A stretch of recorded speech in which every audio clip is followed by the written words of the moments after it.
So with AEW Double or Nothing, there is a match that a lot of people are looking forward to. One of the most important matches in the company, which is Hangman Adam Page versus Will Ospreay, and the winner of that match is going to face John Moxley at All in Arlington, Texas. And it's a very important match because AEW has to be very, very careful with how they book the match.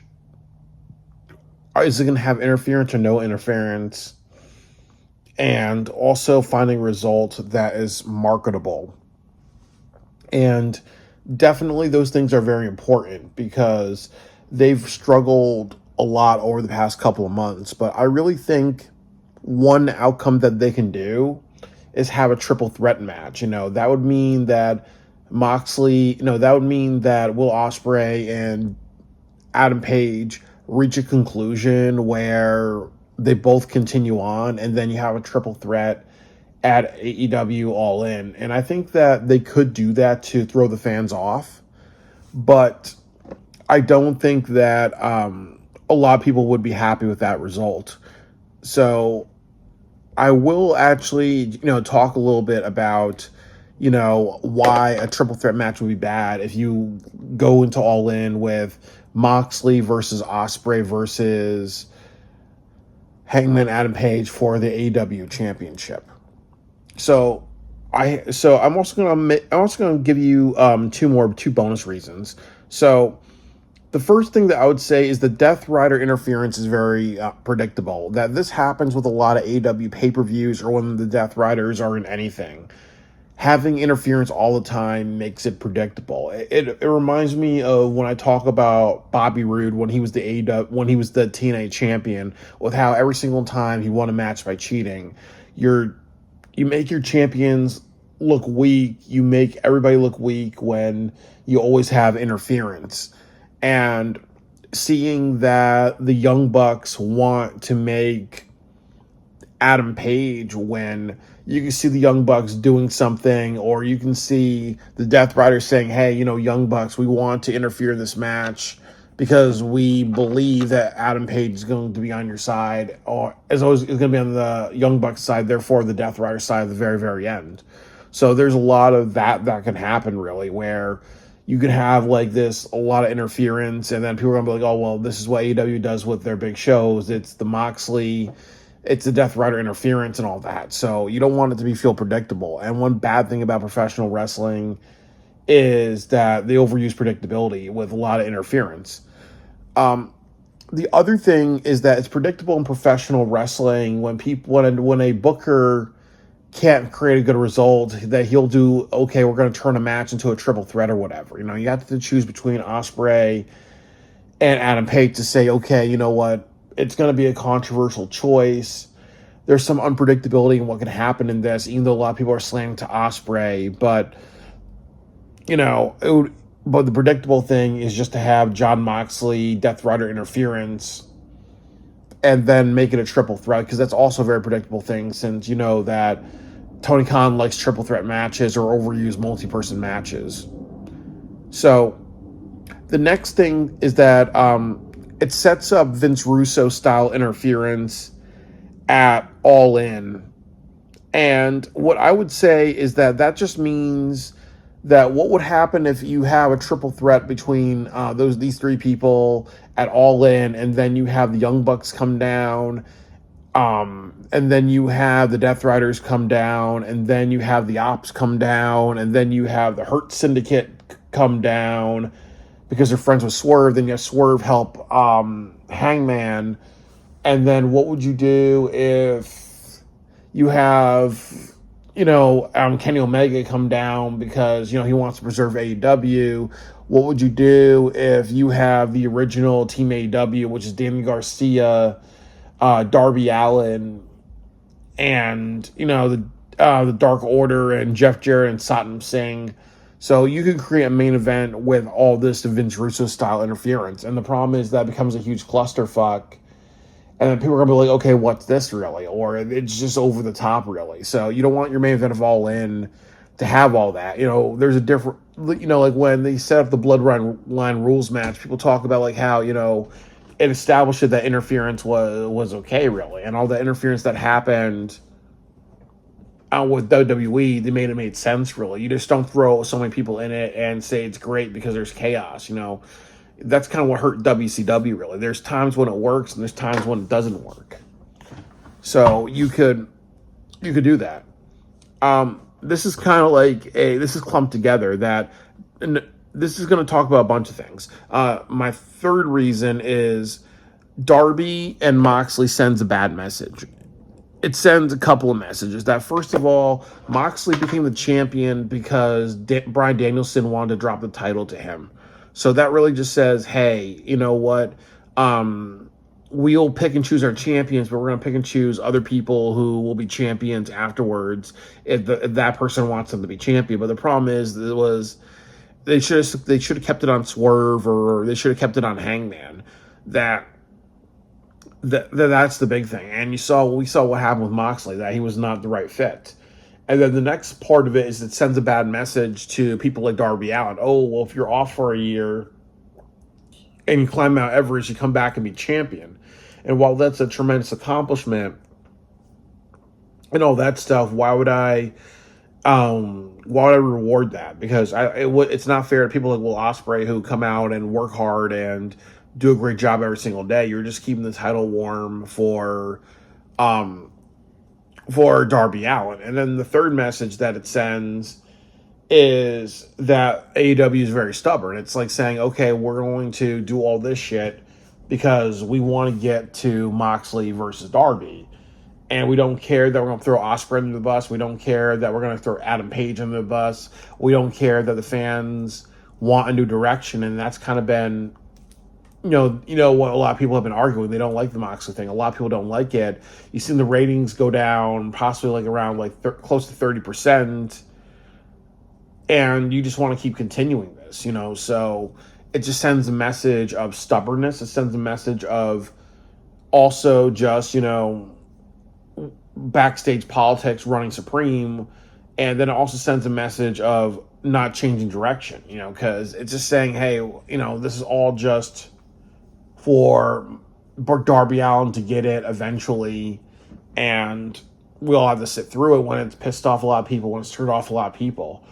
And you don't want to send that message of, okay, well, we just don't know how to get off that trajectory. If it's not worked, why why continue it? My fourth reason is it makes the Owen Hart tournament anticlimactic. So I've said this before, that one of the reasons why I had a streak with AEW where I went to every pay-per-view from All Out 2023, the post CM Punk pay-per-view, all the way to World's End 2024. And one of the reasons why I didn't go to the Los Angeles show was because of what they did with the Continental Classic, where they said, hey, you know what, no matter the multiple weeks of booking and suspense, it goes back to Okada, because we want to set up Okada versus Omega, and we also want Okada to go into Japan during the New Year's Dash show with all the other wrestlers and hold a title, really. So you don't want that with tournaments where the end result is that you get back at the same spot, or the end result is it's undecided, really. You have to pick, one or the other here. It feels anticlimactic, and then you're also cheating the fans by saying, hey, we're going to have both people win, instead of just saying, hey, we're going to have one winner, and then we're going to have one winner contend, and that be that, really. And the fifth reason that I have is that a triple threat match would turn a lot of people off, because they're going to think Moxley's going to retain, because you really want to set up a really strong belief in everybody that Moxley's going to lose the title, even if you decide to continue it past All In, which I think is a bad idea. But people want the title off of Moxley. People want a new direction. And if you want to make money, the biggest thing that you can do is have Will Ospreay versus Moxley, because a lot of people would know that, okay, well, Will Ospreay can easily beat Moxley because of the Tiger Driver, because he can do all these aerial stuff, really. there's a high probability, and then also too, people are gonna say, hey, Tony knows that if he wants to make money, give the belt to Ospreay. So there's a lot of just it's gonna put in a lot of people's minds if we do Ospreay versus Moxley that Moxley's going to lose and that they're gonna have a great direction really. And then also, like I said, you see the Grand Slam show with Ospreay in the poster. You see the Forbidden Door show with Ospreay in the poster. It tells you, hey, this guy has appeal. Both these shows are have Grand Slam sold out. Ospreay's on the poster.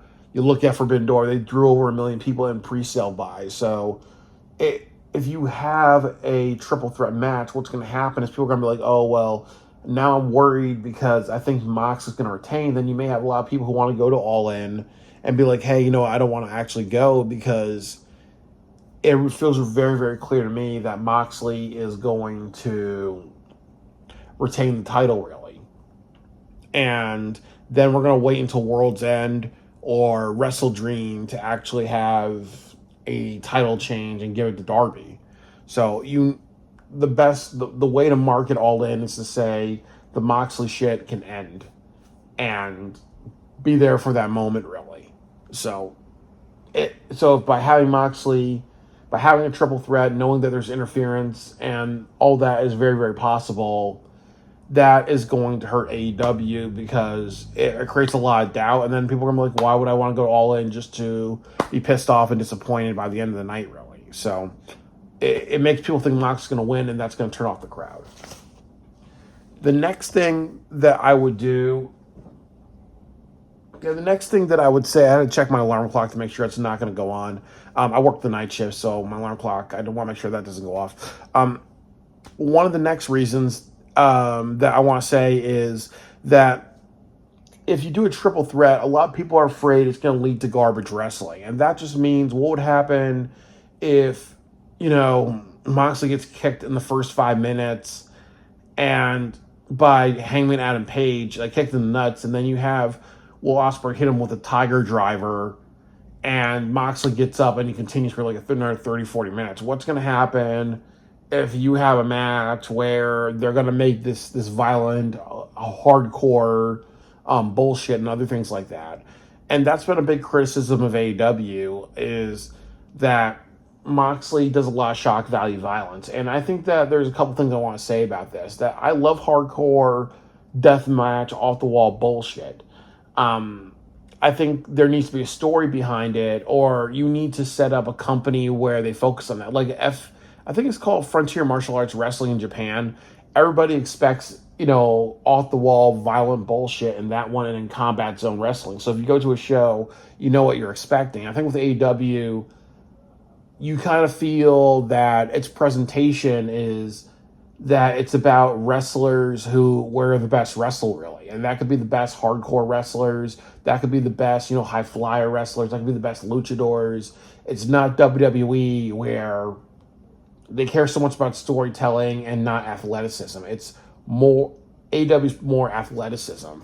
But with that said, you have to make sure that, you have to have strong stories. You have to have things that make sense. You have to have things that, how should I kind of say, are just not there for shock value. Because the issue with John Moxley is that I feel like a lot of his violence is meant to be shock value. And there's a difference between, I watched the Hell in a Cell documentary with Mick Foley, Dark Side of the Ring, but, there's a lot of story between him and The Undertaker. Mick Foley's known as a hardcore wrestler. He has a very character that's passionate and you're dedicated behind. So when he does hardcore stuff, that's what makes it pop and appeal. With Moxley, you don't get that. You get somebody who wants to be a television version of Nick Gage. You don't really see this, I'm going to bleed for the company type of person, type of thing, really. He doesn't have a charisma behind his violence. His violence is more for him, really. So I think that's why a garbage, an ultra-violent match would not work. And then the other big thing I would say is that you have to be careful because this is your WrestleMania main event. Yes, there's been WrestleMania matches that have been bloody and graphic, but I don't think Vince McMahon would ever do something like have like the Undertaker and Kane versus, the Dudley Boys in a Philadelphia street fight, or you have then you incorporate New Jack and you incorporate Mick Foley in that. He would not do that because even in the Attitude Era, he probably just knew that, okay, a violent, crazy, off the wall, hardcore match, while that looks good, it may not be the right ending because you want to kind of make an ending where the title means something and you show the best that your company can do in charismatic characters. That's kind of the draw, not just this, let's imitate Combat Zone wrestling, because then people are going to be more stuck in the violence or how far you take things.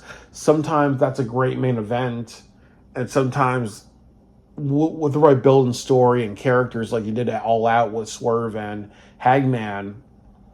But if you put that in the main event of All In, you have to say, okay, this is our WrestleMania, and maybe that's just not appropriate, So that's how I feel. I just think that it could lead to that outcome, and I don't think a lot of people will be happy. And then the other problem is, if you have all that interference, then you're going to have a bunch of people going through tables and other things. It's going to be like the TNA Riot mixed with a Dudley Boy type of match, or an ECW version of the TNA Riot type of thing. And I think that it would just be a little too over the top.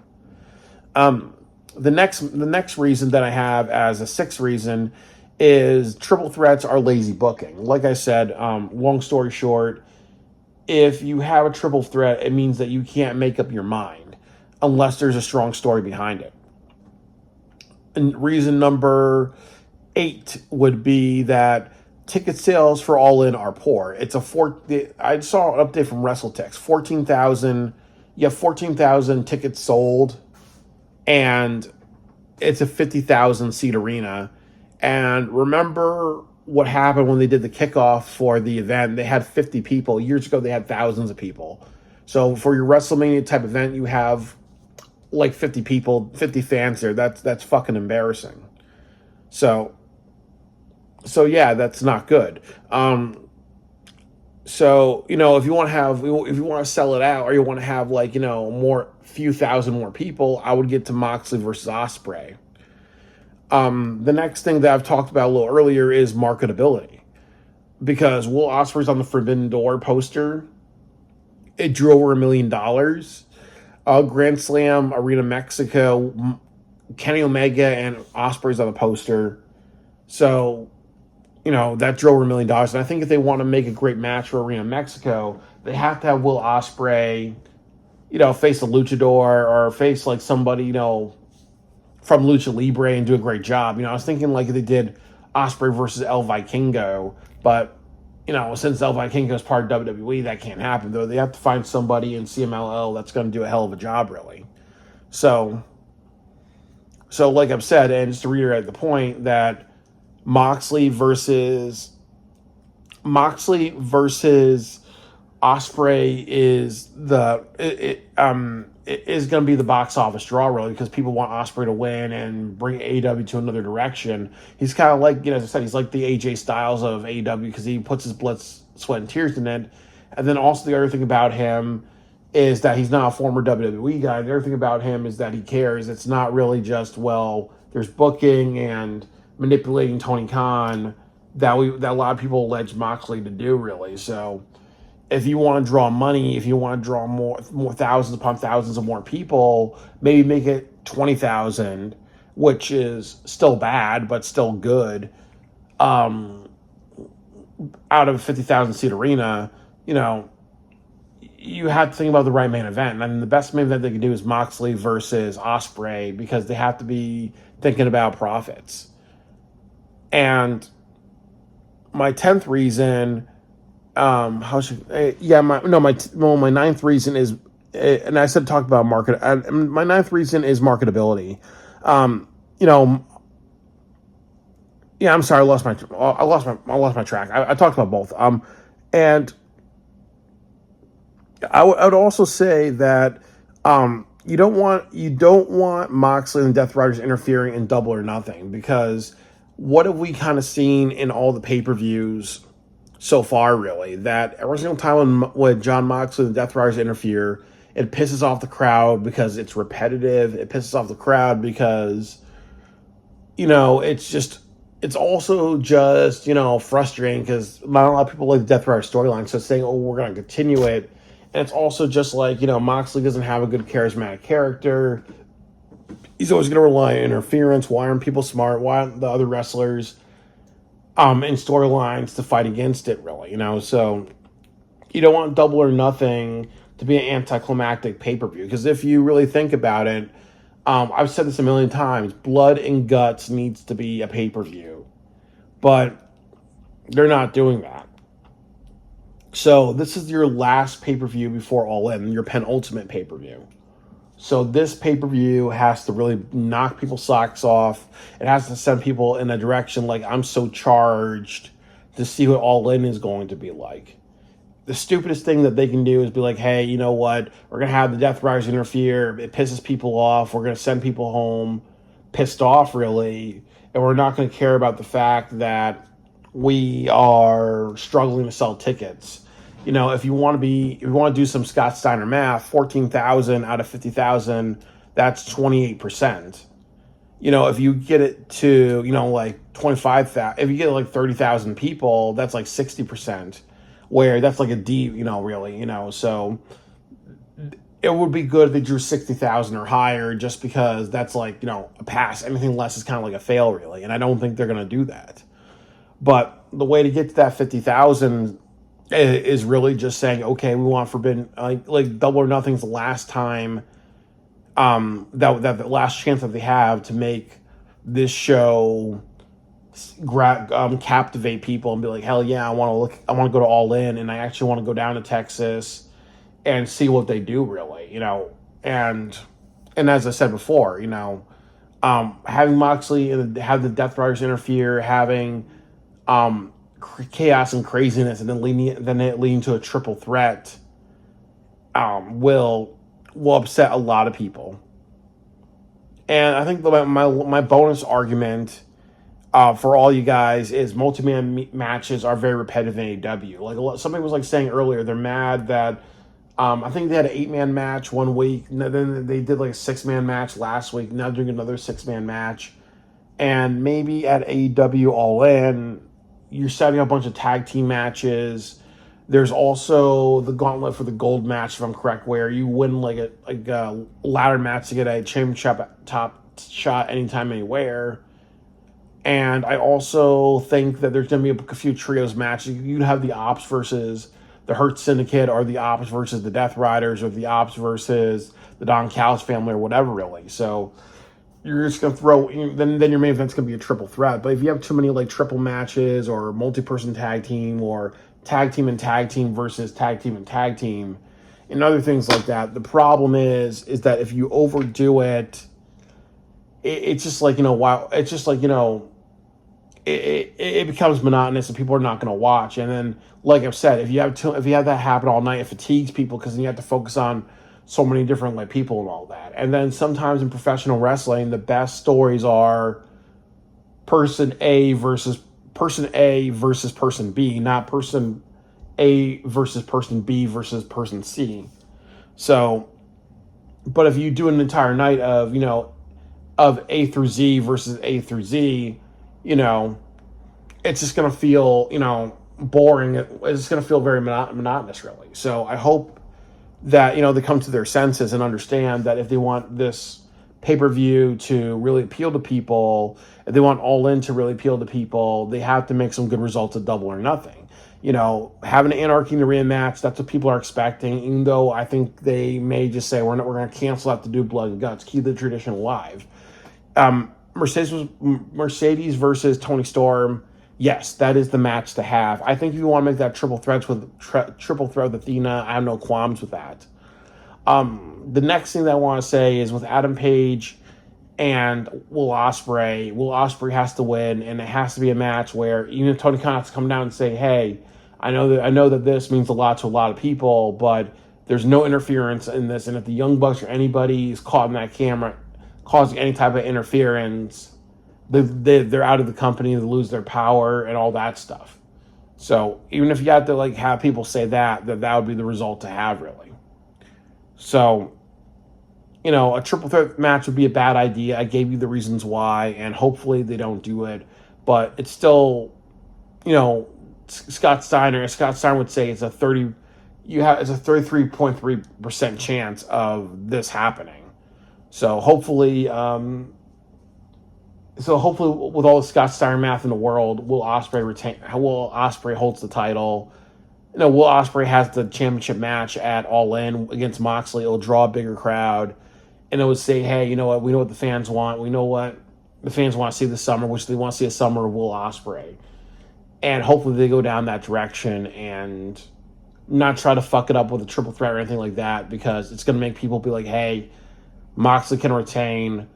Therefore, I don't want to go to All In and be disappointed another time. And how many times have I said that one of the big criticisms of all the AEW pay-per-views is that they're so well received, but the things you've been doing with Moxley back and forth have not been doing good. And if AEW wants to draw money, they need to throw a pay-per-view. But they have to hold their pay-per-view credibility as well. So best way to do that is Moxley versus Ospreay, and not try and turn that into a triple threat, or not trying to do a Owen Hart match at Double or Nothing and have Vince Russo style clusterfuck interference, because there's a high probability that they're going to go down that direction.